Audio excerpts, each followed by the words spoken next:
My name's Noel, I'm a psychotherapist. Welcome to my YouTube channel. Do subscribe while you're here. If you're watching this on my website, enter your details into the contact form, the Contact Us page, and let me know that you want to be added to the email list, and I'll do that and send you these blogs on a regular basis. So today's blog or vlog, video blog, is about some of the more typical and not so typical strategies that controlling and bullying people might use against you in your life, so you can spot them and spot it for what it is, and not internalize their strategies to sort of blame yourself. Some of them are fairly obvious, like raising your voice or sort of shouting at you or being intimidating in behaviour. I guess we can all sort of see that as for what it is, which is bullying and intimidation. And if it was happening at work or at home, really think very carefully about that situation. If it's happening at home, I mean that's very worrying as well as at work, but if it's happening at home, maybe you need to sort of bring in professionals such as the police, etc. If it's happening at work, get some legal support if I was you. In both cases, have a serious question about whether, if this is a person in authority or your partner or something like that, whether you stay in that relationship. Other things that might happen at work, for example, is people setting up an office so that they intimidate you. Maybe they invite you into their office for something and have set up the furniture so that they get the sort of big seat and you get the little seat and things like that. Notice that. Don't just allow that to happen, that control to happen to you unconsciously. If you can spot it, you can sort of challenge the sort of emotional response you might have to feel small or unimportant or belittled or shamed, in fact. Another strategy people use is uncomfortable formality. That can be particularly in sort of interpersonal relationships as well as work relationships. But if suddenly your partner becomes incredibly formal towards you, that can be really, really uncomfortable and controlling.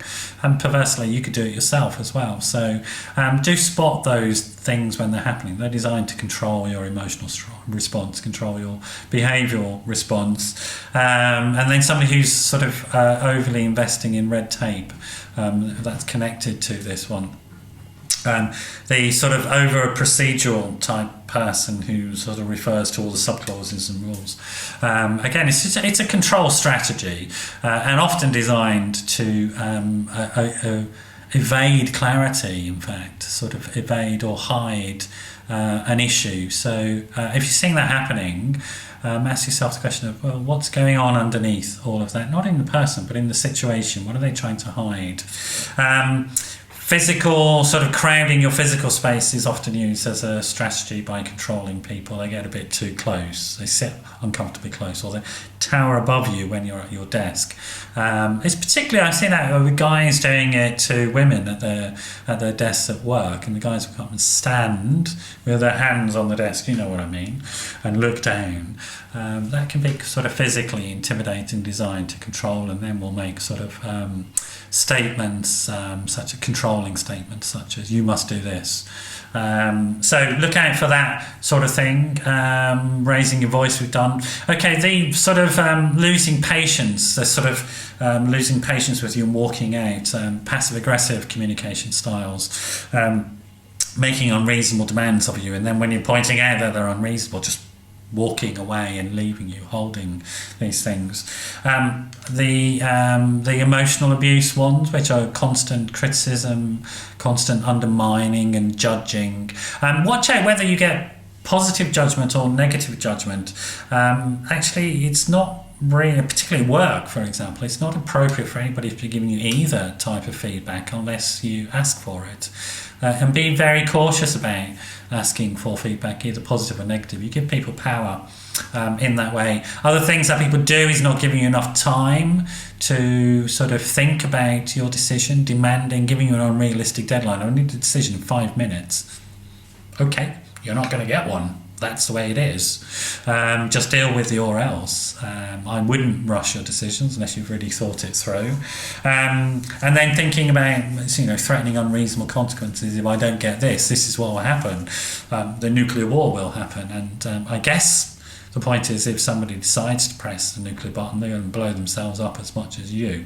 So don't be afraid of those intimidating and threatening type situations, either on an interpersonal level, or in a work level.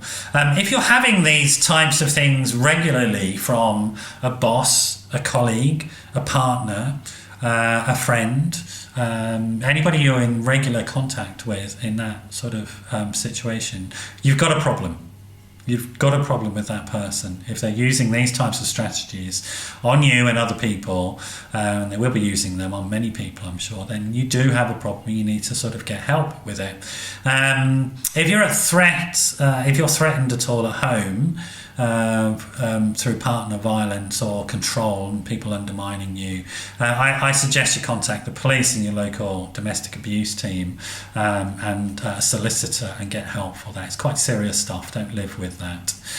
Same if you're a child and you're experiencing it, give Childline a call. Get hold of some professional help. If it seems to be a pattern in your life, you get caught up with these controlling type people, maybe you can give somebody like myself a call and I can help you develop new strategies, assertive strategies, communication styles, ways of spotting how you choose controlling people and how you stay with them rather than choose loving and compassionate people in your life. Maybe because the internal dialogue in your head is sort of controlling and abusive from your childhood, for example. Maybe that's the type of parent you have and you've internalized that. So we could work through those things if you want some help around that sort of stuff. So do give me a call if I can be of help. 07 506 319 745. That's 07 506 319 745. Thanks for dropping by, and I'll see you at the next time. Bye bye.